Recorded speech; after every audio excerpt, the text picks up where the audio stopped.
Help you take your order, jot it down. You ain't never had a friend like me.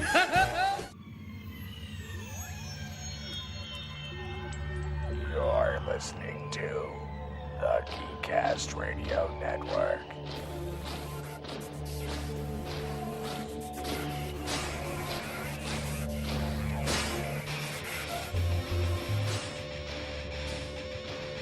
Partner Spotlight.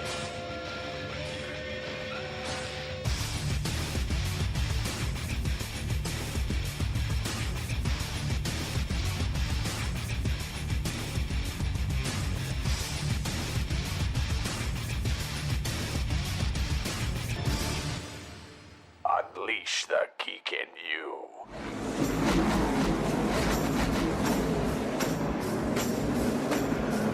Okay, I'm gonna pull this rookie's chain.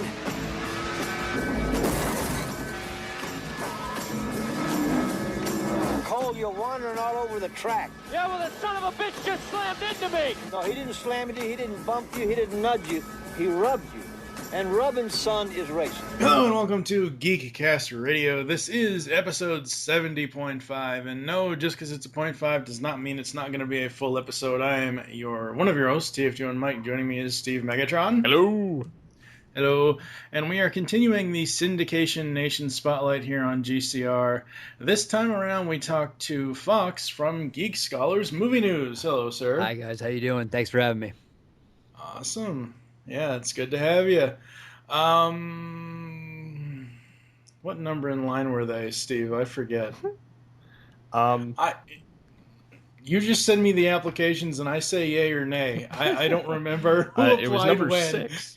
Okay, so you're the 6th overall syndicated partner on the GCRN.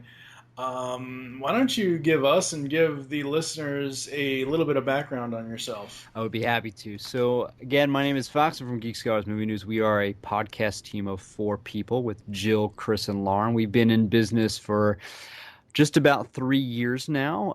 We cover more of the movie news aspect of cinema. So instead of doing actual movie reviews week to week, we try to cover the headlines and talk about each headline in sort of a pundit-style discussion each week. Awesome. Yeah, I've caught a few episodes. You guys really do a really good job. Well, thank you. Better than I could do, because I've found out that Mike doesn't have the personality for news because it infuriates him because of how back and forth it is. Yeah, I've found out in the last 6 months or so that news stories, I tend to approach them as I approach almost everything else in life. I either really love them, really hate them, or I'm indifferent. Okay. And it's just one of those things that it constantly frustrates me. Mm-hmm. That we get news stories, whether they be real, fake, or otherwise. Right. I'm sorry. Warner Brothers and Legendary split up. Yes, it did. That is so fake. For a piece of, cinema that isn't even coming out until God knows when, When you say it's fake, can you elaborate a little bit? I'm trying to avoid this because I know some of our listeners don't like me ranting and raving about the BS, about the BS that is BVS. Okay. There was a trailer. I don't know if you saw it. There was a trailer that came out of a mock trailer.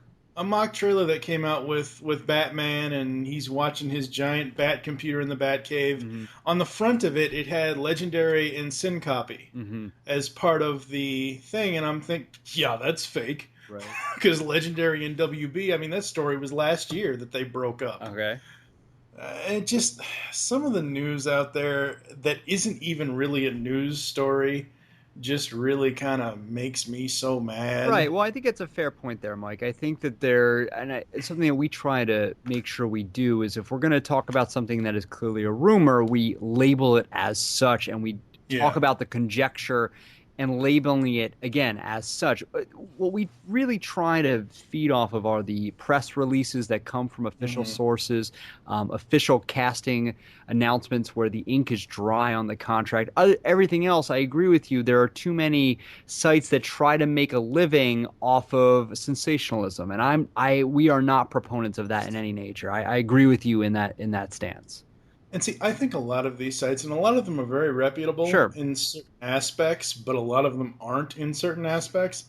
I think all these sites are online tabloids at this point. Well, I think you make a good point there. I think there's a difference between being reputable and popular. And unfortunately, I think a lot of websites are trying really hard to be popular. We see it even across Facebook and Twitter, where you see headlines that, top 10 things about Batman you won't believe number 6. And they really are clickbait.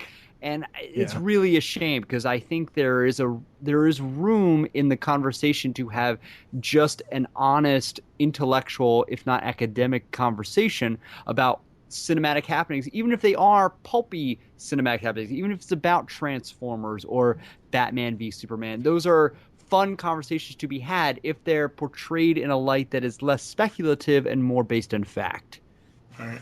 I love a friend of mine on Facebook, Derek Ferguson from the podcast Better in the Dark. He, every now and then I'll see him post your daily dose of blah. It'll have some link and some, like, I think the latest one was something to do with that, the Star Wars Episode 7 leaks and everything else. And it's just like, oh, wow. Yeah. So what made you guys want to... How did the Geek Scholars crew kind of come together? What made you guys want... Why movie news? Why is that something that you guys wanted to talk about? Oh, it's a great question, Mike. So it started several years back. One of the Geek Scholars on the show knew I was taking a trip, and she had been getting into podcasting. And I said I really needed some. I had horrendous layovers and whatnot, and she recommended a few that she found, and they were all pretty similar, Mike. They were all movie reviews that ended up being reviews longer than the actual film. I was amazed at how people were putting together podcasts where they would discuss a film that just seemed to go on and on and on. I understand that people like to dedicate a lot of time to the movies that come out and have long conversations about them, but I was lacking... I felt there was a gap in that I couldn't find a program that really discussed film, again, more from a scholarly academic point of view, and had a fun conversation about other aspects of cinema rather than what was playing at your local box office. Casting decisions, directorial decisions, cinematic decisions overall in terms of the big blockbusters as well as the smaller independent films. And so I eventually reached out to a friend of mine who was economist by trade, and he just is a very smart individual, and I thought he could sort of add an angle to the news where he would talk about trends in the way people went to see films in terms of spending their money and IMAX and 3D, and he jumped on board.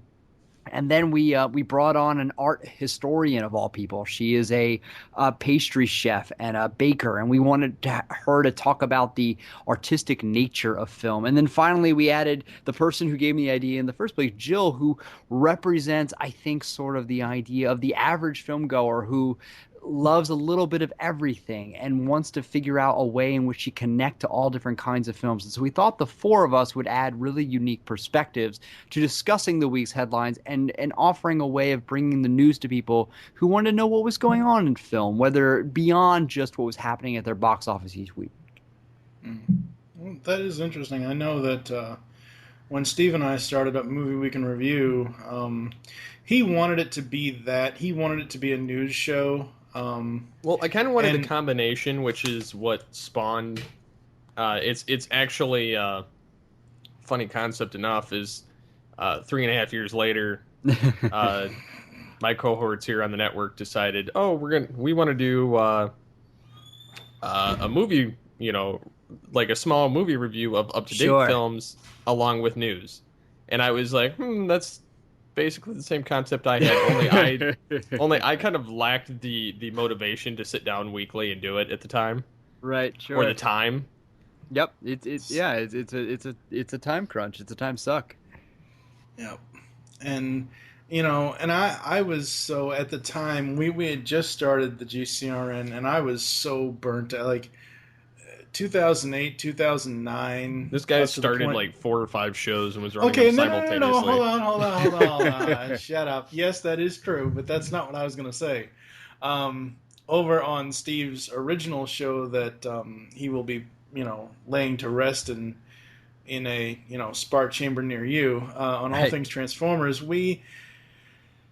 I got to the point where all the Rotten of the Fallen stories are just that they're not even like when TFW2005.com, bless them, they do amazing work over there, but when they put news stories of, oh hey, the movie is filming here, oh hey, the movie is film location story, those are not stories to me, and I just got so burnt out. I understand it. On doing, like you said, it takes a lot of time and a lot of dedication, and it's a very much a time suck. Right. And I said to Steve, I said, well, I'd like to do that if we, could actually dedicate the time to do it. And I said, why don't we just do review a movie every week and just have it as like a Saturday matinee? Because Movie Week in Review actually used to air on Saturday mornings, Saturday afternoons. And at the time, in 2009, I had this gigantic DVD collection. I'm like, okay, I can just go down the list. Yeah, and I want to jump in there, Mike, because I think what you guys do is great, because I think that you need a unique voice and perspective, and I'm okay with great movie review podcasts like yours that really, I think, add a unique perspective and a unique voice and some camaraderie and some comedy to it. That's all well and good. I think what I got tired of was the regurgitation of the film and spoiling it and things of that nature. And so what I appreciate with what you guys do is you add a little bit of levity to the situation. You definitely are enjoying yourselves, and that comes through in what the craft that you guys put together. Yeah. And let's be honest, when I started this, I was not thinking about doing what is in your theater this week. Right. I was thinking of doing. Well, I mean, it made more sense to us to do the what's in our collection, because you pretty much own what you like. Right, of course. That, and most of the movies are 20 and 30 years old, and if you need a spoiler warning for a 20-year-old movie, there's something wrong with you. You've missed out. Exactly. You've already missed the train. You should not be listening to this show, pretty much. Yeah. You should be going to watch that movie we're talking about. Yes, exactly. And sometimes we will say that at the beginning of a show, yes, and I will say, not necessarily put it as a spoiler warning, but I will say, we're going to sit here and talk about this. We're going to dissect it. We're going to spoil the hell out of it. If you haven't seen it, turn the podcast off, go watch the damn movie, and then come back and listen to our opinions. And I think that's perfectly fair. What would you like to ask him, Steve? So, as far as going through podcasting, what do you see the next evolution, so to speak, of your podcast? Yeah, Steve, it's an excellent question. I think that more and more, and we even get requests for this frequently, is to have a video component, which I find very fascinating. I think that people, for whatever reason, like to see the hosts, what they look like, their facial responses, and I understand that. I think it adds a level of connectivity to the conversation that I think people are craving. I honestly don't think that Geek Scholars is going to do that anytime soon. I think we enjoy the fact that we have to work a little bit harder, that you can understand our tone and our inflection and our insinuations just through the way we use our voices. I think we like the radio aspect of it as our medium. But I do think that more and more we're going to see more podcasts evolving, as you put it very eloquently, to a more visual medium. I think we're going to see more production value, because it's much easier to make those kinds of videos where you will have sort of the pardon the interruption, ESPN sort of overlays on top of the people talking, much more like a homegrown talk show. And so I think that's where the podcast realm is headed. It'll be interesting to see if the ones that are audio only can survive. I think they can, but I think the competition's going to grow stiffer. The competition might grow stiffer, but everybody wants real radio programming. Well, I hope so. I think that there's a nice balance between the two. I think that for some people, they really enjoy the visual, and don't get me wrong, sometimes I enjoy it as well. If I have time to kill and I'm sitting here on the computer and I just have a window popped up on either really small window or my other monitor, and then I kind of listen and watch as I'm doing other things. But it's also nice to have the audio element, because if you're on the go, like say in your car, or you're doing an outside job, it makes it nice having it on your MP3 player to sit there and listen to on your headset, so that you can kind of take the show on the go. No, I agree with you, Steve. I think we try to be for the multitasker, the people who believe they can do multiple things at once, and they're cooking their dinner and listening to us. They're going for a bike ride and listening to us. They're on the metro making their commute to work and listening to us. And I think we actually really appreciate that. I think because we're all people who do that in our own lives, and we look for shows like yours or like NPR that we can feel stimulated by audibly, but at the same time doing something else with our hands or some other medium. Absolutely, because there's only a couple of podcasts that I watch the video version of. There's a network I watch various podcasts from called AfterBuzz TV, and sure. If their servers aren't working properly, and I can't, it happens a lot more than you think. For some weird reason, this network that was started by Kevin Undergaro and Maria Menounos, of all people, sometimes their podcasts won't download properly, or they haven't gotten them up on the server by the time they said they were going to, et cetera, et cetera, et cetera. Right. So I'll just go to their YouTube channel and I'll find the episode that I'm wanting to listen to, and I'll click the video, but I won't watch it.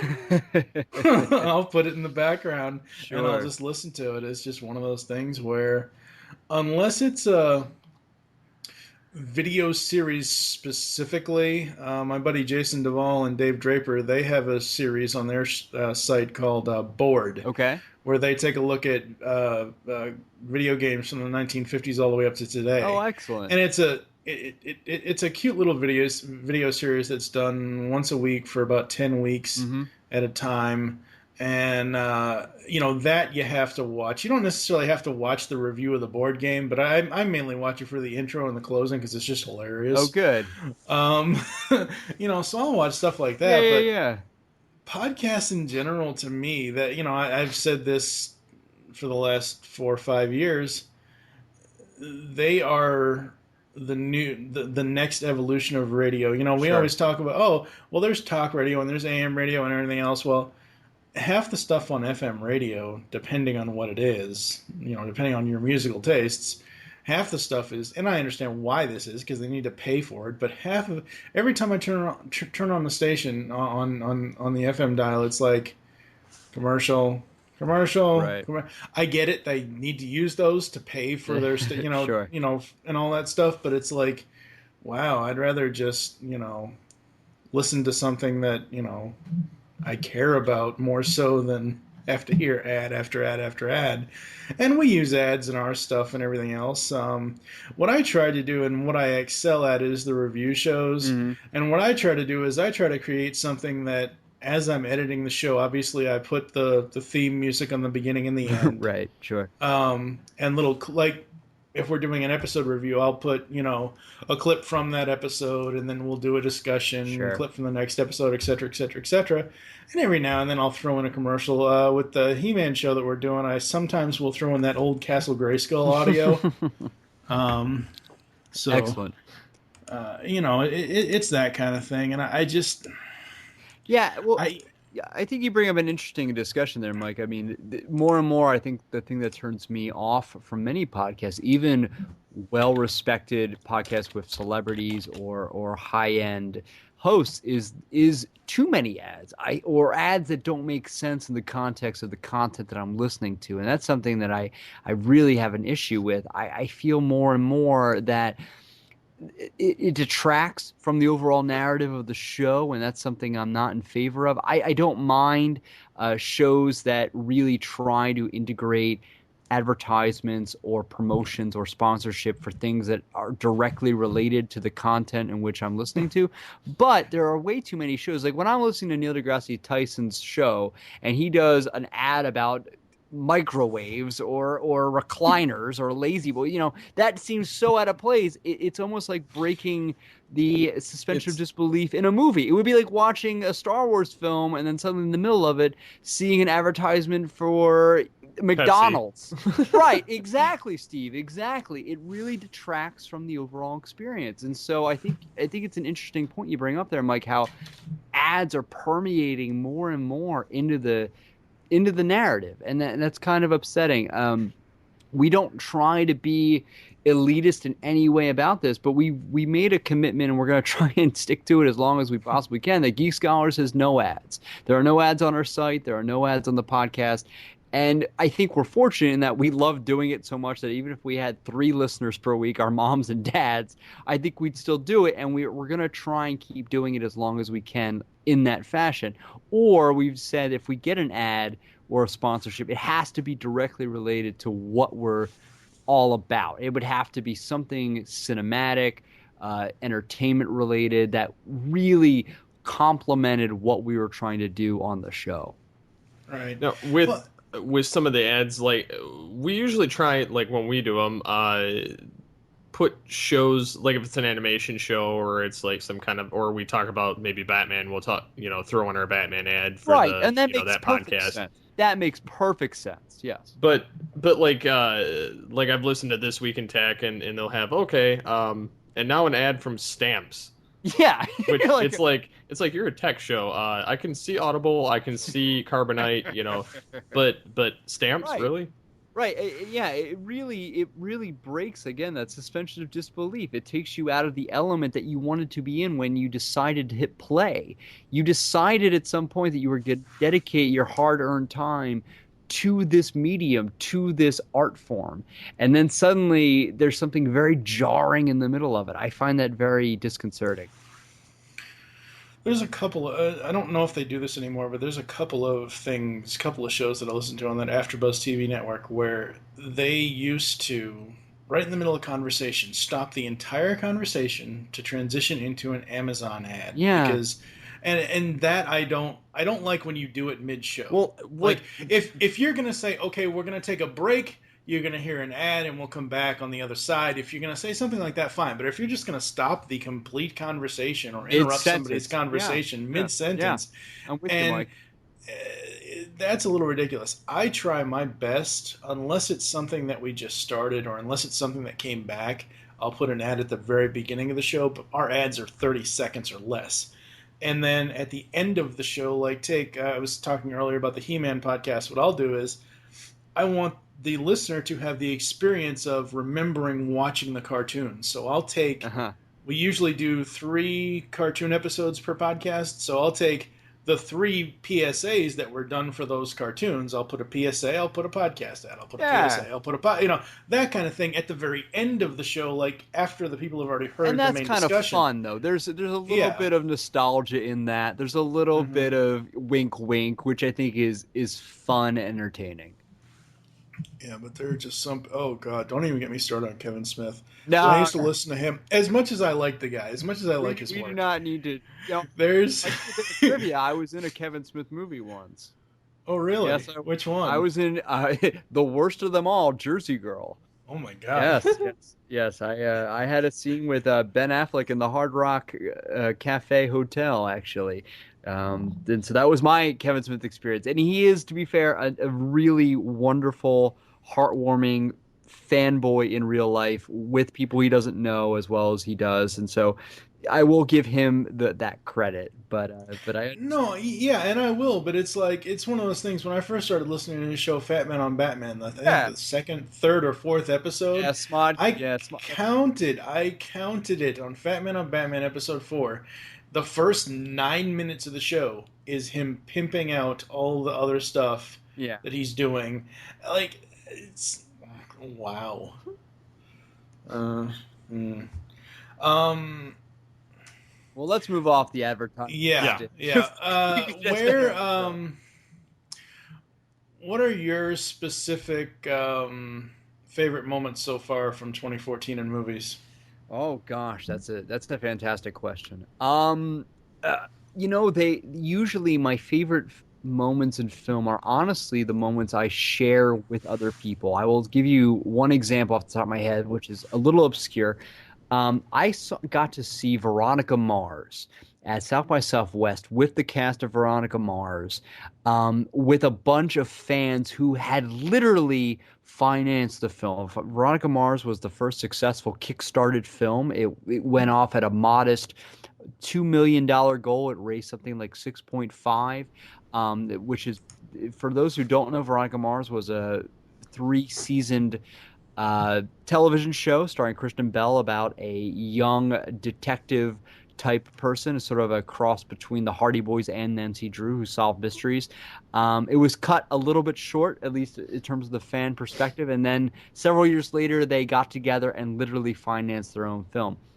Watching something like that, Steve and Mike, with people who, again, felt a deep connection to it and reacting to the product that they helped bring to the screen, was fantastically fun and really uplifting. So that was one that, in terms of a movie going experience, that was one of my favorites. In terms of sort of the mainstream big blockbusters, I was a huge fan of the Lego Movie. I found it wildly creative. I found the script to be deep and complex and comedic in ways that were very unexpected. I've been very happy with the way that comic book movies have sort of changed this year. We've seen Captain America the Winter Soldier and X-Men Days of Future Past be less of the sort of explosion-heavy action adventure, more like the political thrillers that I think back from the 70s, often starring people like Robert Redford. And so there's been something for everyone this year, which I've really appreciated from the box office. Mm-hmm. Going to the Kickstarter thing, I think it's just awesome that people were able to put their money where their mouth is, more or less, and keep alive what they actually wanted to see. Yeah. Rather than get handed something they didn't want. I agree. I think that's important that they had sort of a stake in it. They had sort of Well, it made it more personal. Yes, that's a great way of putting it, Steve. That is a fantastic way of putting it. And I think the producers, especially the director Rob Thomas, saw that and felt like they had to make a movie for once, not for Warner Brothers, not the people who are going to market it and put it out and distribute it, but for the fans. And Veronica Mars is more a movie for the fans than I have seen in any other movie. And the only thing I can compare it to is Serenity, which was Joss Whedon's Firefly follow-up.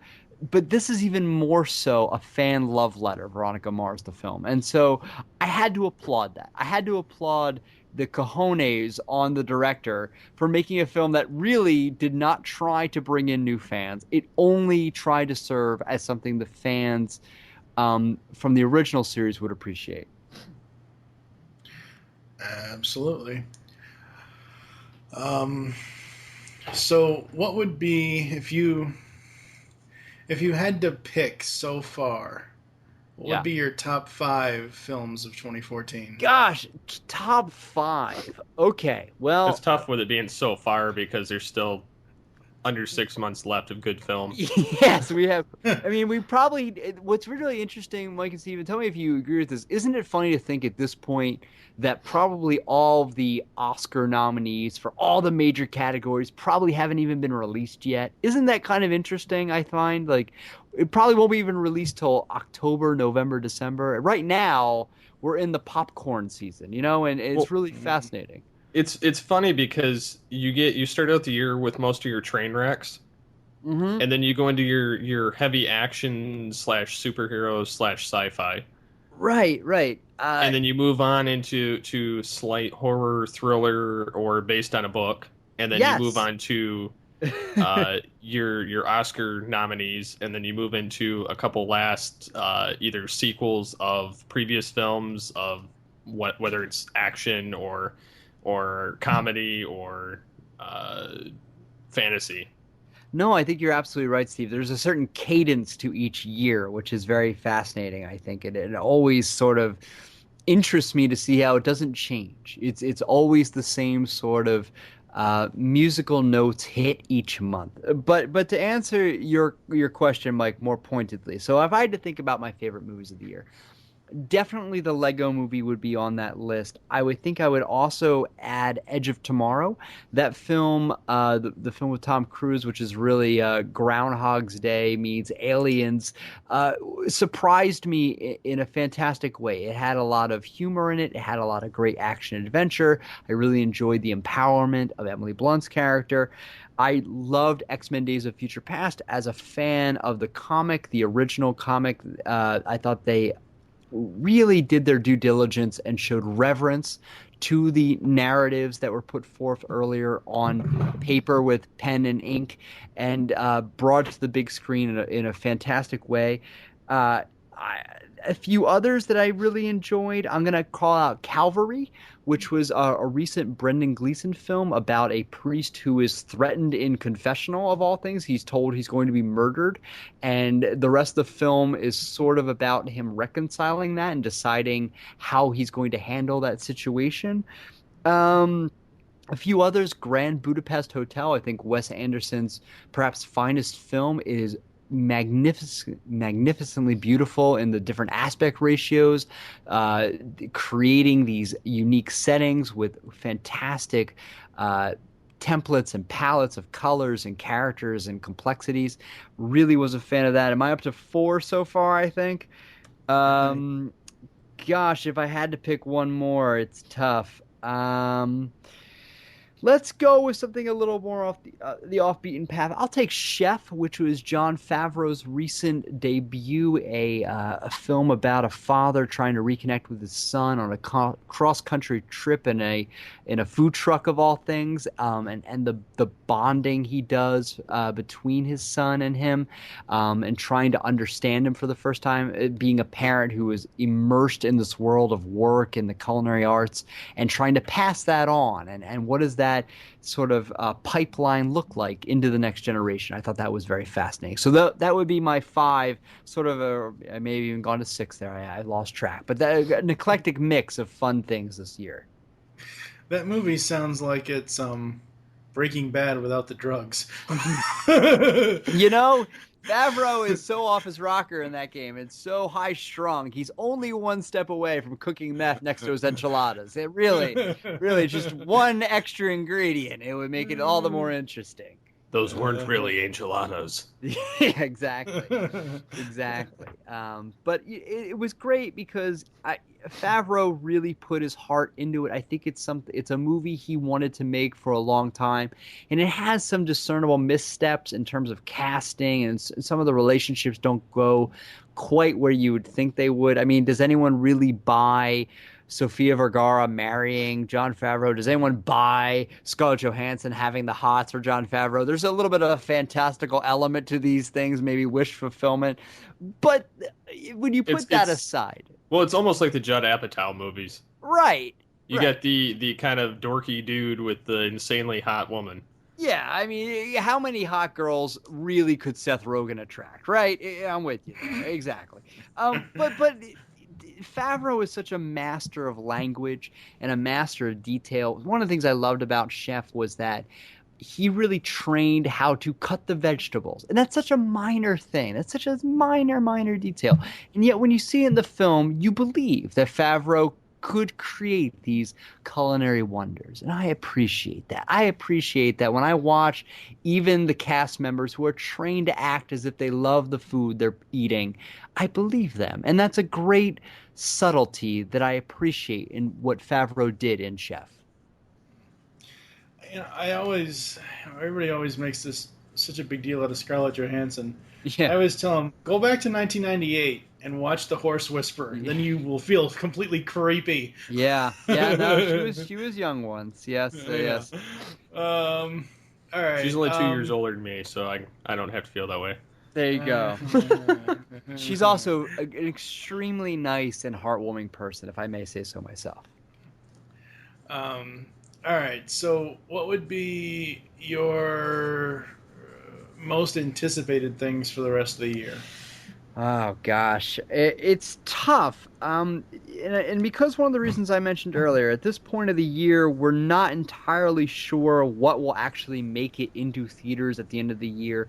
just today I was sent the first trailer for The Imitation Game, which is a drama starring Benedict Cumberbatch, starring as Alan Turing as a man during World War II who unlocks the secrets to the German code, and it's a really fascinating story. I'm really hoping it's the movie that puts Benedict Cumberbatch onto a higher plateau, makes him a household name. It really could be. So that's something I'm really looking forward to. In the immediate future, I can't say that, I can't hide my absolute love of Guardians of the Galaxy. I love what James Gunn has done with that property, and I think it's going to be a huge success.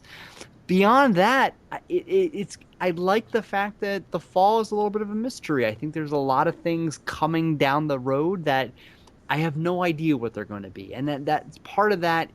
There's an inherent joy in that. There is an inherent joy in knowing that I have no idea the performances are going to wow me. I have no idea the directorial efforts that I'm going to be amazed by, like I was last year with things like 12 Years a Slave.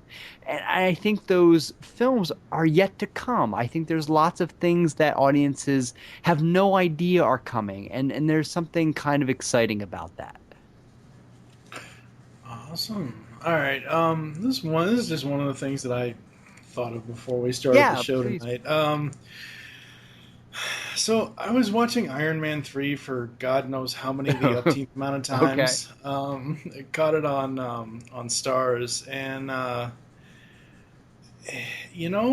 Iron Man movies, they are the 21st century superheroic versions of the first three Lethal Weapon movies. Okay, can you elaborate? If you look at you got Robert Downey Jr. and you got Murtaugh. I'm sorry. Yeah, Rhodey. You got Rhodey. Yeah.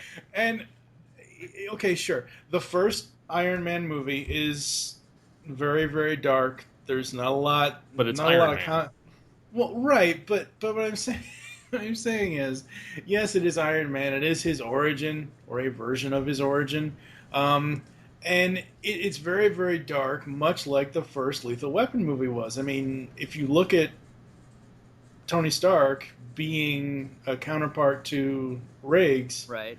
I mean, Tony, even though he does want to live, he's not suicidal, but it's just one of those things where I thought of that, and I'm lost. He's lost. Yeah, he's meandering. He's trying to find some purpose. And when we meet Riggs in the beginning of the first Richard Donner film, Riggs is definitely a man without cause, a man without purpose. And I would agree. He's used to doing the same thing. He's undercover. He's doing the drug trafficking and things like that. He's tracing, but he's not challenged. And I think we meet Iron Man, we meet Tony Stark in a similar place. He's good at what he does, but it doesn't challenge him anymore. Exactly. And in the second film, Gary Shandling is so Joe Pesci. Well, like, serious. I mean, Hail Gary Hydra. Shandling. Hey, I was going to say Hail Hydra. That's exactly what I thought it was. I was with you, Mark, most of the way. In the second movie, every scene that I get what Tony and Gary have together, it's more so Gary Shandling is this huge prick, this huge guy that's in Tony's way. Wait, are we going to say Justin Hammer isn't a better an analogy? The sort of the annoying prick who pops up literally over Tony's shoulder, putting his arm around him, like, aren't we best friends? Come on. Like that idea. I mean, no, because Hammer is not funny at all. Hammer is just boring and lame not and boring. stupid. There was some personality there. He had some crazy flair that he was throwing around. Fromage, Yeah, but Pesci would not do what Rockwell did. That's the thing. Like Leo Getz does not dance. I don't know. I see him busting some moves over there. The Pesci's got it. Yeah, that's true. And then the third movie, it's Lethal Weapon. Iron Man. Well, no, it isn't really Lethal Weapon. It is kind of. I would say it's more Lethal Weapon 3, because you have the whole Tony Rhodey thing going on with them teaming up and, mostly being out of the suits, but you also have this whole thing with him and Pepper, which is kind of, even though by now they're more into their relationship than Riggs and Lorna were in the third film. Renee Russo, but it very much feels like that to me. I don't know. It's just one of those things where I'm like, hey, they superhero-fied Riggs and Murtaugh, great. And obviously the third one is more so Lethal Weapon than anything else, really, because of obviously Shane Black. Right. Yes. But that was just something that I thought was I thought of that today, and I thought it'd be interesting to bring up on the show. No, I think it's interesting. I mean, I see the comparisons. I mean, clearly but again, like I think you said it best. We have Shane Black, the herald of the first film, who I think many people don't remember was associated with it. And again, I asked the question, why is every Shane Black movie revolving around Christmas? He has some weird obsession with that holiday that I almost don't want to get into. Oh my God, but Steve. Shane Black for Die Hard 6, 7, and 8. You know, it wouldn't be that bad considering he knows how to write a buddy cop film. I agree. And I'm not impressed with what happened with Die Hard 5 in any sense of the that was not a Die Hard movie. The last Die Hard film? Yeah. Oh yeah, that was awful. That was terrible. The Olympus Has Fallen should have been Die Hard 5. Yeah, that would have been much better actually. I wonder if you could get Reginald Vell Johnson out of retirement. Well, I hear from the scribe of Die Hard 6 that they're talking about bringing Sam Jackson to. Oh, okay. It's not going to happen. Dude, it's not going to happen. There's no way. Oh, come on. Nick Fury can drop his eye patch every now. Oh, wait, he already did. Sorry. Yeah. He's like, I'm retiring. So I'm going to turn the tables on you guys a little bit. What's next for you? I mean, we've been talking, you guys have been doing such a great job of interviewing all the podcasts in your network. What do you guys see as the future of your network as it grows? Start paying us money, people. Yeah. Good luck with that. No, trust me. I've said it a million times in the past 6. I've been podcasting since December of 2008. They're still ignoring me. Shut up. About the money part. Shut up. I have been. Don't even go there. I've been saying since December 2008. This is pretty much my full-time job. I'm a disabled person for the most part, so having an actual quote-unquote real job isn't an option for me a lot of the time. So I figured, okay, I can do this, and I got better and better and better as it went along. And I've always said, I don't want to have a set salary for this because then it would actually feel like work. Right. I've gotten to the point now where I can sit down in one morning or one afternoon and completely edit 5 different podcasts in one day and have them, be the quality standard that people expect. Well, that you expect. Right. Exactly. Well, obviously. Well, no, I mean, that's an important standard. And it's one of those things where I've gotten so good at the editing part of it where it's like in the beginning, you don't even tell him, Steve. You don't even want to know how I was editing in the beginning. That's why in the beginning, Steve was doing a lot of the work. Put the 2 feeds together because we recorded Audacity on each other's end. I pieced it together. That was a nightmare. Yeah, it was. As far as the future of the network, we're just going to keep continuing to grow. At least, the more voices we have, the better. I'm pretty much not necessarily cutting back, but I'm also not doing 20 shows all at once. That's probably for the best. Well, see, here's the thing, because I am physically disabled and I have a lot of time on my hands, I figure, okay, well, I can do this and it will take up a lot of my time. So, putting a lot of it into this is a good thing. And it's one of those things that I really enjoy doing it. That's good, as you should.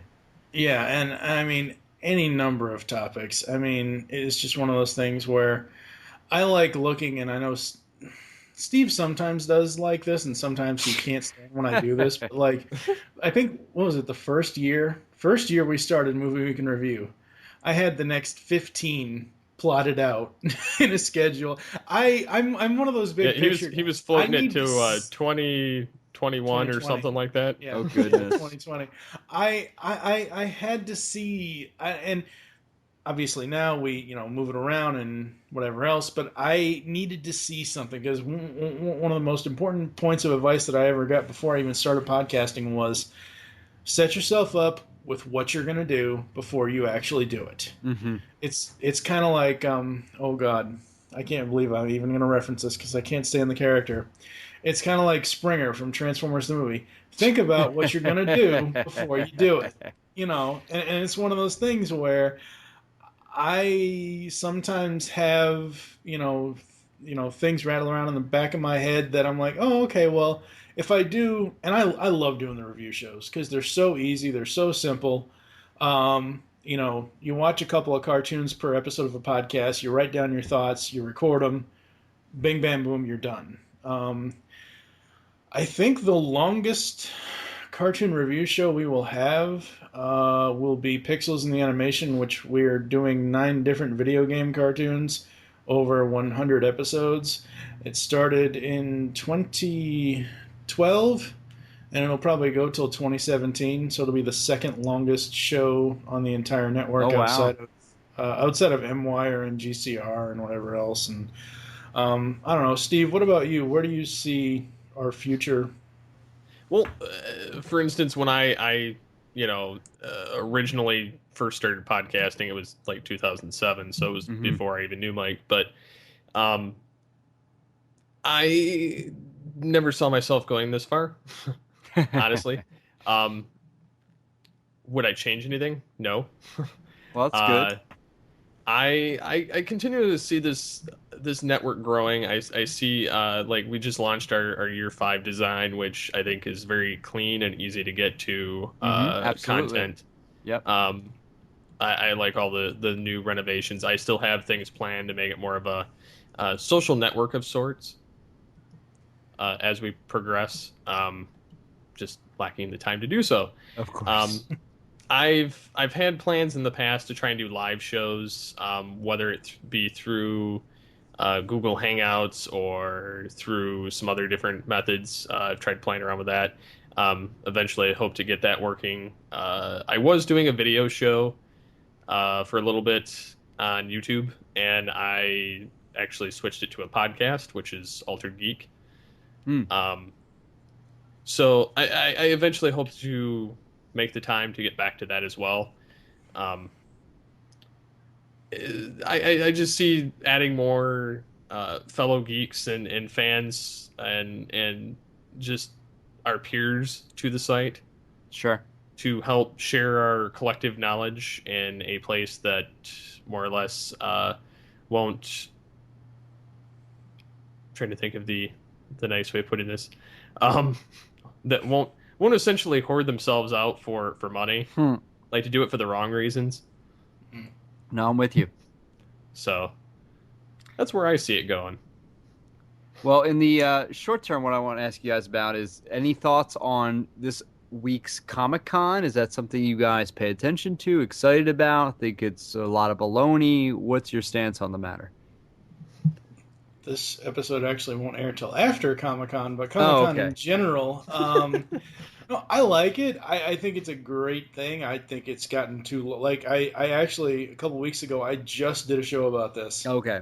And on someone else's podcast, I'm a guest on Talking About My Generation with Doug Abel, but it's one of those things where I myself am not good with people in real life, and Comic-Con, especially how crowded Comic-Con is, Absolutely. And probably 98% of the people don't shower.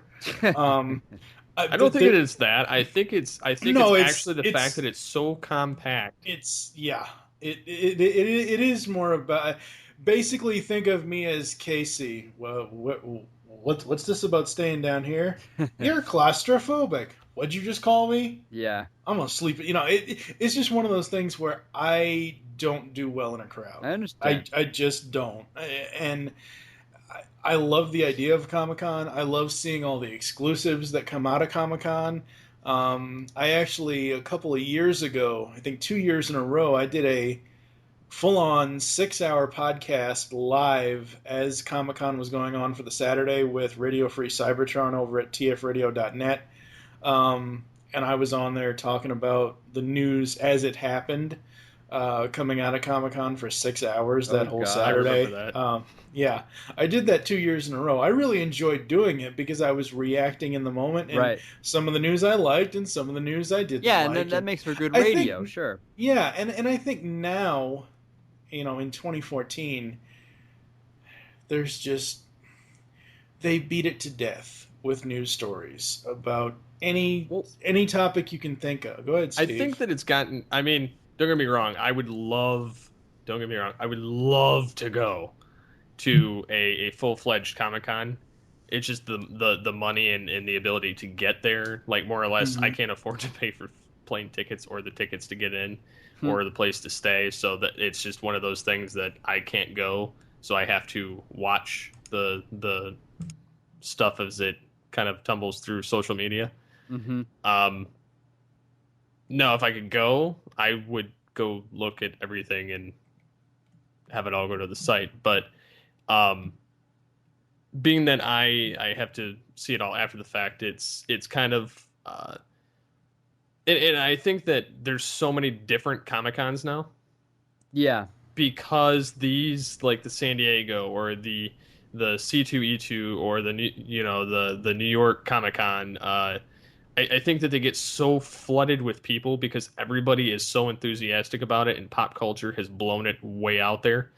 Right. That everybody's making these smaller ones so that they can actually have a more personal experience with it. Whereas these have become such large shows that you're fighting to get to every little piece of the event, and actually, besides that, I mean, the long lines to get to everything.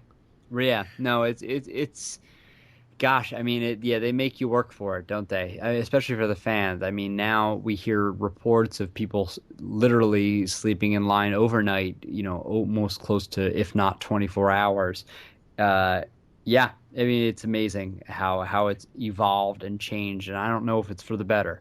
But people love it. I mean, it's a supply and demand kind of economy, especially on the fan side. And so as long as there are fans out there eager to see just a glimpse of the stars from the next young adult novel adaptation, there will be tents set up outside of San Diego's convention center. And I think that's only going to continue going forward. I just think, personally, San Diego Comic-Con is... Honestly, it's worse than trying to do everything at Disney World. I mean, you get 10 days, you can go to Florida. You can, 10 days, maybe 14 days, 2 weeks, you can do almost everything at Disney World. Right. 5 days for San Diego Comic-Con, you can do maybe 20 things in that 5 days. And that doesn't even count the 500,000 other things they have. Well, the one benefit of them having so many events at the one place and then having it, in this huge complex is not everybody's into everything. No, so that's true. It gives people the opportunity to kind of split. No, and I agree with that. Yeah, I'm not saying that everyone's going to have the same interest or not. I honestly wish that Comic-Con would, in general, the overall Wizard World, whatever the hell the main corporation is called, I wish they would split it up and make it smaller throughout the entire year. Yeah. Because they, like Steve said, you've got Comic-Con Dallas, Comic-Con, New York Comic-Con. You've got... I live in Michigan. I mean, granted, there's Motor City Comic-Con, which it's neither here nor there. I've heard horror stories of that one, and that's like a anthill compared to going to San Diego. And... it somehow happens to fall on my anniversary every year, so I can't go. So there's that. Plus, I mean, I would love to see some of these travel around, just so that you could still have the same experience, but have it in different locations and have Absolutely. Maybe the different venues. And I would think that, I mean. It's essentially the same thing for San Diego or New York or C2E2. It's all the same, basically, convention. I mean, different companies put it on, but it's the same basic concept. Yeah. All right, Fox, where can the people, besides going to GeekCastRadio.com, where can the people find Geek Scholars Movie News? Well, GeekCast Radio is the best place to find us. But If you are so inclined to find us independently, we are at GeekScholars.com. You can follow us at GeekScholars on Twitter. We're on Facebook, Facebook.com/GeekScholars. We respond by protocol to every piece of mail and we comment, criticism, question we get. We accept mail at mail@GeekScholars.com. We love interacting with people who want to write in. Whether you love us, hate us, we would love to hear from you. So we encourage everyone to contact us however they see fit. Awesome. All right. Coming up next in the syndication spotlight, we will have some Turtle Flakes. Get your Saturday morning cereal ready, ladies and gentlemen. We'll be back next time. Damn, I screwed that up.